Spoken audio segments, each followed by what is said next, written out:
Bom, vamos falar aqui sobre o porquê que tem pessoas que passam pano para coisas erradas, coisas contrárias à lei de Deus, mesmo sabendo, ou às vezes tá escrito ali na Bíblia, tá escrito algo, não pode matar, por exemplo, mas a pessoa ela abre uma exceção quando é para o interesse pessoal dela ou para algo que ela apoia.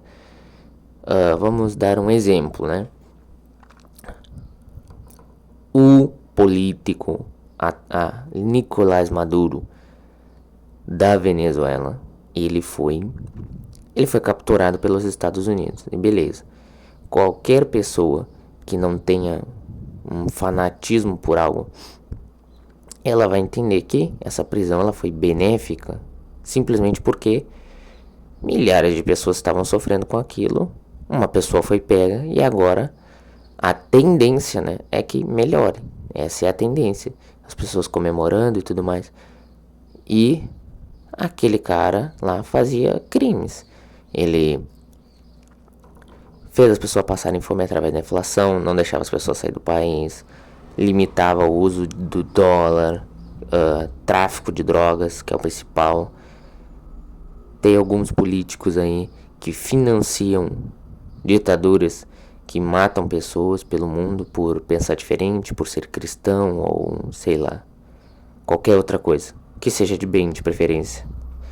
E por que tem gente que defende, mesmo tu esfregando na cara da pessoa, tu esfrega na cara dela, olha, tá aqui, ó, por causa disso é errado. E mesmo assim a pessoa, ela não aceita de jeito nenhum. E o motivo é muito simples. Existe uma coisa que pouca gente entende, que é o famoso lavagem cerebral.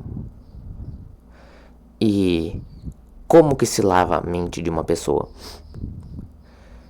Primeira coisa, a pessoa ela tem que estar numa situação de fragilidade. E existe, ou a pessoa não tem conhecimento, geralmente, ou a pessoa tem algum problema, né? Ou essa pessoa, além de ter um problema, ela está numa situação de fragilidade. No caso da lavagem cerebral, seria desconhecer sobre o assunto. E aí que começa. E quando é que as pessoas mais desconhecem da vida, são mais inocentes? Geralmente, quando são crianças e adolescentes. Geralmente é a fase onde as pessoas são mais ingênuas. Elas acham, né?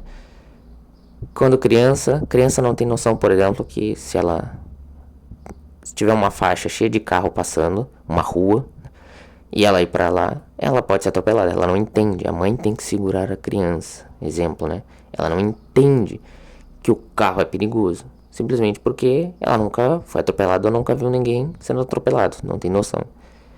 Aos poucos a mãe vai colocando aquilo na cabeça da filha ou do filho. E aí a pessoa passa a entender. Olha, realmente, não posso me atirar no meio da rua, não posso ser atropelado. Certo? Beleza. Só que, diferente dessas coisas, que é só cuidado físico mesmo, não existe ninguém no mundo dizendo assim, ó.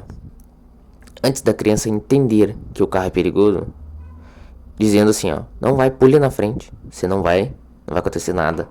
Isso aí é bom, você se atirar na frente de um carro. Pelo menos eu nunca vi isso. Se tem, meu Deus, né? Mas e isso acontece em outras áreas da vida, não acontece na questão física, né? Porque as questões físicas, questões práticas, elas são meio difíceis de fazer isso. Mas na questão mental, isso não é complicado de fazer. E aí que começa a lavagem cerebral. E geralmente acontece em crianças e adolescentes. E geralmente acontece em ambientes públicos, né? Onde é que tem criança e adolescente? Geralmente é na escola, né? Hoje em dia, né? Como o amadurecimento está custando mais a vir nas pessoas, porque houve um processo de infantilização dessas pessoas, né? Primeiro, eles ensinam essas coisas erradas, né? Primeiro eles ensinam conceitos básicos, como você pode ser homossexual, você pode ser, sei lá, você pode trocar de gênero, essas coisas assim, né? Eles começam assim, e começam falando que, se imprimir dinheiro acaba a fome no mundo, essas coisas aí. Só que tu não sabe o que é o certo, então eles acabam colocando isso na tua cabeça. Aí depois, na adolescência, vem mais questões políticas mesmo, tipo, o capitalismo é ruim, a igreja católica botava fogo nas pessoas, vão falando essas coisas. E depois escala para algo maior, como, por exemplo, na faculdade e na universidade. E por que as pessoas na universidade hoje ainda são muito infantilizadas? Porque criou-se a ideia de que a pessoa deve estudar até 25, 20 e poucos anos e só depois começar a trabalhar. Então a adolescência ela foi prolongada, digamos assim. E pegam essas pessoas em situação de fragilidade, onde elas não sabem das coisas e colocam isso antes de colocar aquela informação correta. E aí a pessoa ela cresce acreditando que aquilo é o certo. E geralmente quanto mais novo tu pega uma pessoa e coloca essas ideias na cabeça dela, independente de qualquer coisa, é a maior chance dela grudar aquilo na cabeça dela e ela nunca mais tirar. Por exemplo, tem coisas que o meu pai me ensinou, minha mãe me ensinou quando eu era muito criança, que até hoje tá na minha personalidade, porque as coisas que colocam na tua cabeça quando tu é muito pequeno, gruda muito mais. Então, a tendência é que eu não mude esses comportamentos. Muito difícil. Pode acontecer, pode, mas geralmente não vai acontecer, na maior parte dos casos. E isso é que é lavagem cerebral, de forma bem resumida. E é isso que eles fazem. Então não tem que ter ódio dessas pessoas. Tem que entender que eles foram basicamente abusados. Só que em vez de abusados fisicamente, foram abusados mentalmente. E o que resta é ter pena e, se possível, ajudar. Se não é possível, não tem o que fazer, né? Mas, se possível, ajudar. Apresentar ideias certas, apresentar as coisas que vão ajudar essas pessoas. Só isso. Não tem muito o que fazer. E algumas pessoas vão acordar e a maioria não vai. E isso faz parte da vida. Isso é normal. Não adianta ter raiva, não adianta se espernear. Isso aí é assim mesmo.